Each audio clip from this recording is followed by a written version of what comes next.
there is an epidemic of lonely men. So let's talk about that. Stick around for the full thing before commenting, before getting agitated about this. This is a real problem. This is a real problem that a growing percentage of men feel alienated, ostracized, unable to find their place in the world. And a big part of that is because of their identity with masculinity. The way that their identity incorporates gender. And also how they define themselves compared to other men, but also how they compare themselves to women. And you can see a online community of this called incels. Everybody's probably heard of them. And they have let's say a bad rap. There's a lot of perceived sexism within the incel community from the more progressive side of the political equation. And that is true. There is a lot of sexism, a lot of sourness, a lot of resentment in this community that is largely driven because of their loneliness. And this isn't to say that women can't also be incels. Let's be very clear about this. The incel community originally arose 15, 20 years ago on the internet, and it was largely a dual-gendered kind of environment. There were men and women both that were able to share their experiences of what it feels like to be involuntarily celibate, unable to have a fulfilling sexual relationship with somebody for one reason or another. But over time, this community started to really form into an identity. This is where you hear the terms like red pill and blue pill and black pill to say that the world that we live in is kind of like a matrix. You know, you can either choose to take the blue pill, which is you're going to be this soy boy libcuck that thinks that men and women are equal, or you can take the red pill and say that women are frail, emotional creatures that don't understand how good they have it, and that masculine dominant alpha males, they are going to rule the world. And then you have the black pill, people that think that there is no way out of this aside with a bullet. And that framing of these different colored pills is bullshit. Much the same, the gender framing that is used for all this is bullshit. This isn't to say that the loneliness that men are experiencing in broad swaths is not real. It's not to say that, because it is. This is a real social concern that we all, men and women both, need to concern ourselves with. Because as a growing percentage of men start to become more and more socially isolated, that is a social harm for all of us. It will do us no good, and it will motivate more and more depressive, like social contagions. It just drags down everyone rather than uplift anyone.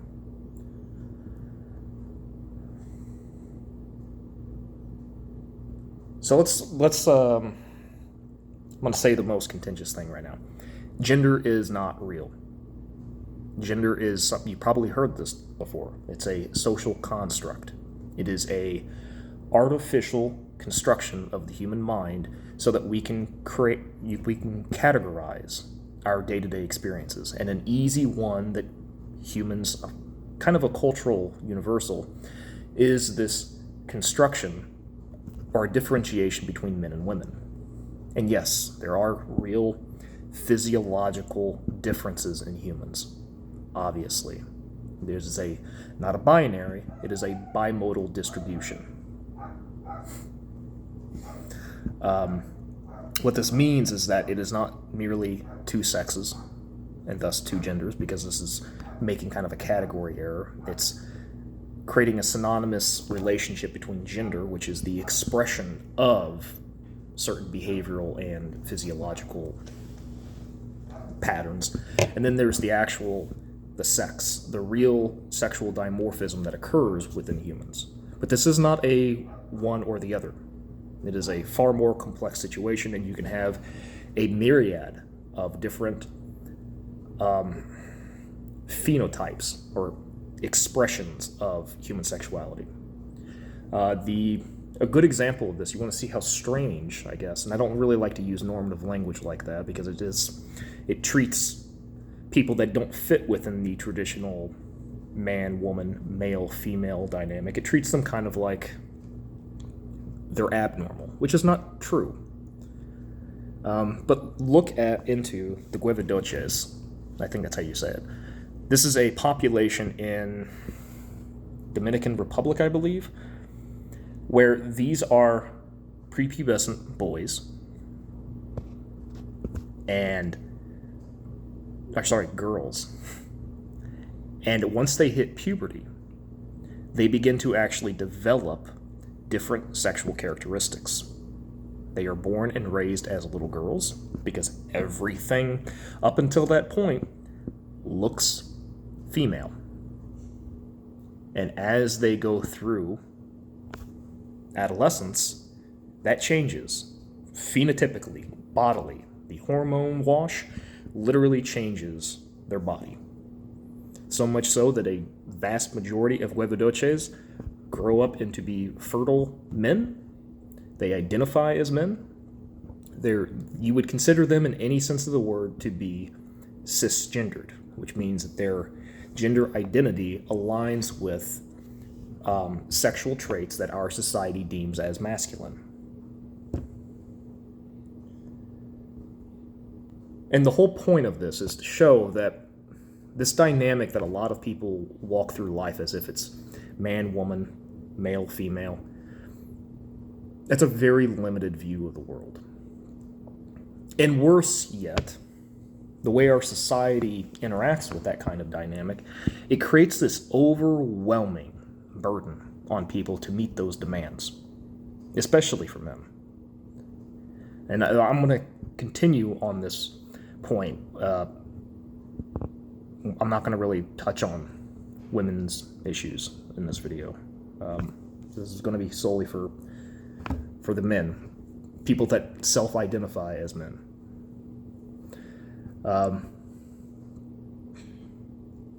And by constraining yourself to that internal identity of trying to be like the Andrew Tates or trying to think of some other toxic influences that are fundamentally, these are insincere frauds. If somebody is feeding in a good litmus test of this from one man to another, if you have a man telling you that the reason why you're miserable must entirely be because of the actions of other people, especially if it's half of the human population, if they're pointing that the reason why you feel the way you feel is because society itself is what's broken and that there is no hope for you, get away from them. They are trying to draw you down a dark path. And this is proven. There is a new study that came out concerning the incel community, and what they found was that an overwhelming majority of incels were actually not sexist in the way that people would expect. This study actually demonstrated a lot of interesting caveats with the incel community, nuance that you normally wouldn't see because it's framed as goes back to that red versus blue pill kind of online dynamic where it's all artificial. It's not dealing with the real day-to-day experiences of an incel man.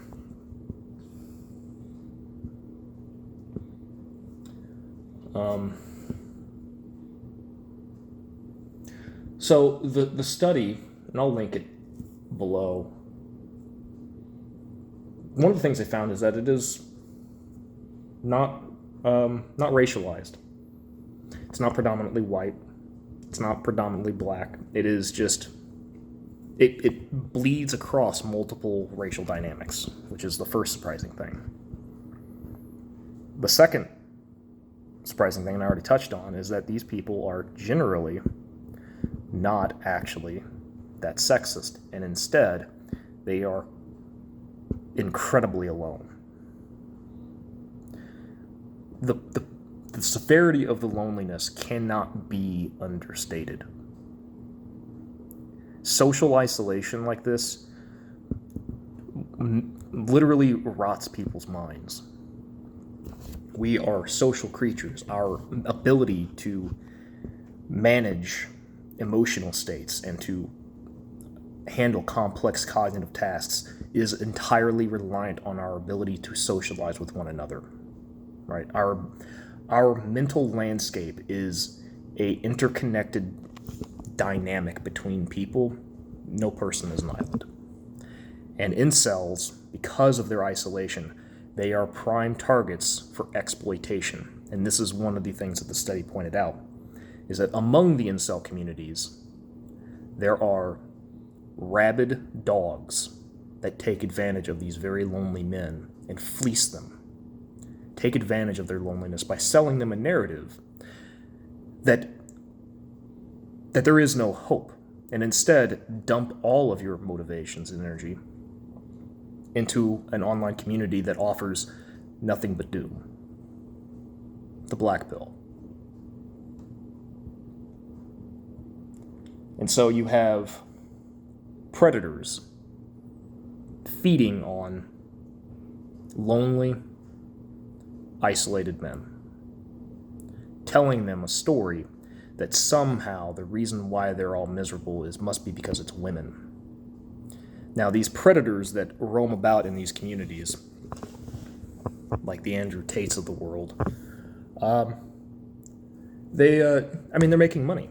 They're taking advantage of lonely people. It's basically an MLM. It's a multi-level marketing scheme to exploit depressed people and to take them for everything they're worth, including their soul, by the end of it.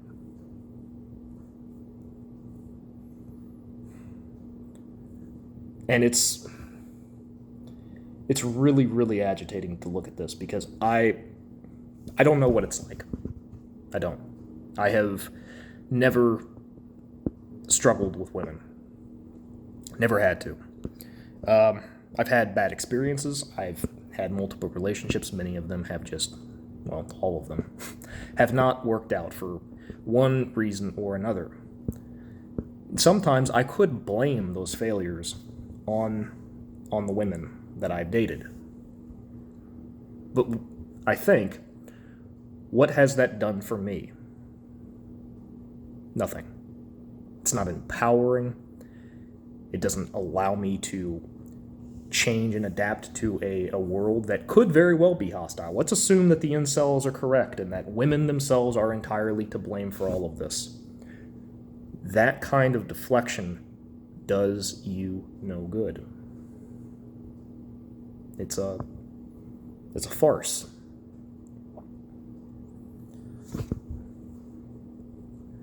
So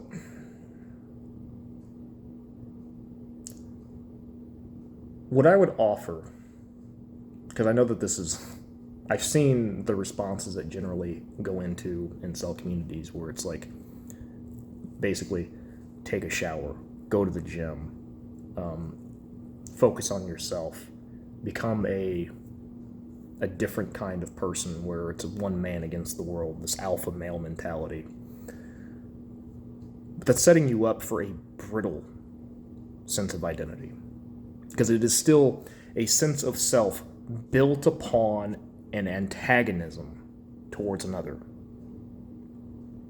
If one of your foundational elements in your identity is built on some sense of separation, you will forever be alone because of that. not because of the mistreatment of other people, but it's because of your approach to the world. Easy to say if you've experienced nothing but chronic loneliness all of your life. It's very easy for me to say that. It's my, dare I say, privilege to say that.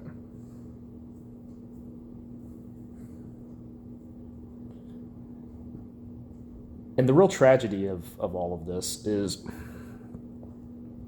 how do you reach out to a bunch of people that are locked in a socially isolated online environment where you have the vast majority of them sharing in their day-to-day struggles of feeling worthless, feeling unloved, unable to feel appreciated and attractive and desired by someone they just want to spend their life with. And they can't have that. And while they share in that collective trauma, there are predators roaming about in those communities to feed all of them, to take advantage of that loneliness for money and power. When you hear language like alpha male, remember that whole concept of alpha male behavior, which is first found in wolf studies. That's what the dominant male in that group does when it's caged. Alpha males in wolf packs in the wild, that doesn't happen. This alpha mentality, it literally arises because of being constrained. It's not strength. It's not masculine. It's learned helplessness. It is a brittle, toxic response to an environment that feels like it is closing in around you. And so you have these alpha males who are fundamentally weak. And I don't say that as a way to dismiss their own struggles, but their understanding of themselves and what they are putting out into the world is one of complete isolation, complete antagonism. And women, by and large, they can smell that. Because consider, I like the analogy of, imagine if instead you were gay, okay? And you were in a room with 6 very large, burly, gay men who were sexually, obviously interested and might be aggressive. And all of a sudden you realize that as a man, that you're in a very dangerous environment because there's nothing you can do. If any of them decided to predate on you, what are you going to do? Nothing. And if we want to get into the real physiological differences between men and women, between male and female, that kind of threat detection, that is something that a lot of women innately understand. And by trying to embody that kind of masculine threat, that's not for the sake of women. That's not going to draw your attention towards women. That is performance for other men. It's like imagining yourself on the front lines of a battle of Thermopylae in 300 where everybody is just these shredded, bronzed gods. That's not for women. That's for men. That's power fantasy. And in the act of taking on that aesthetic and that behavior, it winds up pushing away the very kinds of women that you would want to be attracted to, that you would want to attract to you, I should say. So let's talk about my, I guess, own experiences, right? I get a free pass on a lot of stuff. I am more attractive than average. I get that a fair bit. And because of that, though, I have this sense of inauthentic experiences with a lot of people, especially women. is I can tell that I'm treated better than I really just innately deserve. If I walked into a place to talk to a woman, I would be treated better than if I were ugly or socially awkward. 100%. And that's not fair. But because of that, it's made me very, very particular, very kind of sensitive to authentic connections with people, because the superficial stuff comes so easily. And to tell this to somebody who's always been alone probably doesn't make them feel like they're not going to feel a lot of pity for me, nor should they. This is not woe is me. It's to show that attractiveness is not going to bring about a more coherent sense of positive masculinity. It's not going to bring you peace. It's not going to make you more attractive towards women in a way that you would want. Take it from me. I've had the counter experience to incel is I don't have to struggle for that kind of superficial connection. But that's all it is. It is very superficial, and it is very unfulfilling after a long enough time. It's not going to make you feel less alone. It's not going to make you feel more empowered. It's just going to make you realize how fake it is. And that's a different kind of red pill to take. The acceptance that loneliness is more complicated than just gender dynamics. It is more complicated than just women are overly specific, overly choosy, or entitled to the top 1% of men, while the rest of men have to grovel in the dirt alone forever.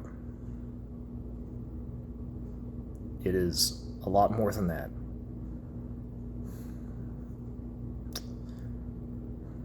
I know this is kind of rambly. It's because I'm not talking to any one specific person, I'm having to generalize a lot about the average incel. And that's not fair, because that's what's led them likely down the dark path that they're already on. This sense of just why bother trying? Take the black pill. None of it matters anyway.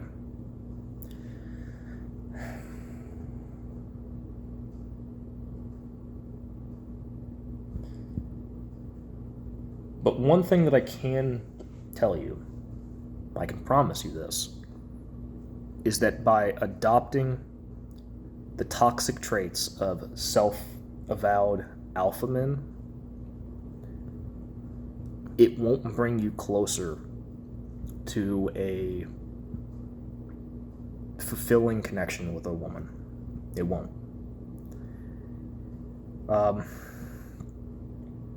At least not on average.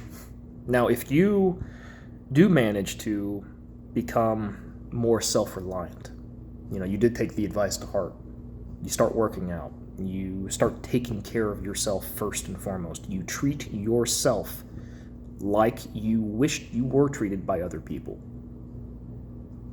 by the acknowledgement that you do actually deserve love, not because of some kind of achievement, not because you're attractive, not because you're charming, but because your immutable humanity warrants that. You are deserving of that kind of love.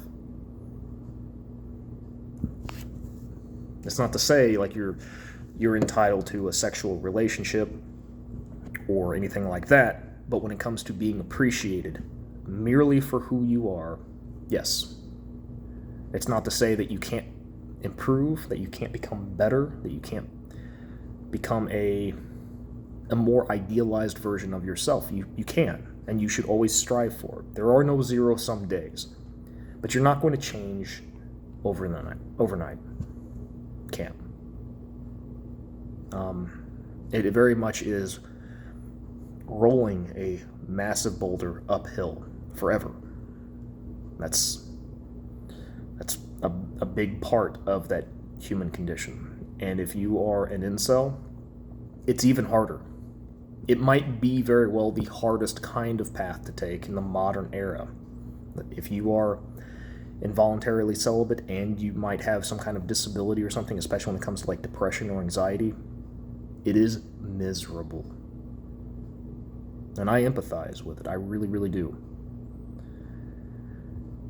But by viewing the world inherently as a struggle, where there is no victory at the end of this, I think is where a lot of people go wrong. This is where I've gone wrong in the past.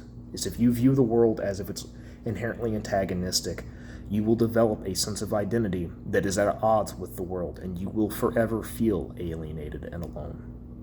Trust me. When it comes to the sense of profound alienation, I understand it. Now, it's not caused by the same elements, but when it comes to that kind of loneliness, I understand. And so if you're doomed to struggle, then what's the point? And the thing that I tell myself, for what good it is, I'll end with this, is that if you are weary of the world, if you are exhausted by the world, it's because you are looking at the world of what it is giving you. And it's likely not a lot, if anything at all. The world offers you nothing. And when you're at that point where you abandon the idea that the world does actually owe you anything,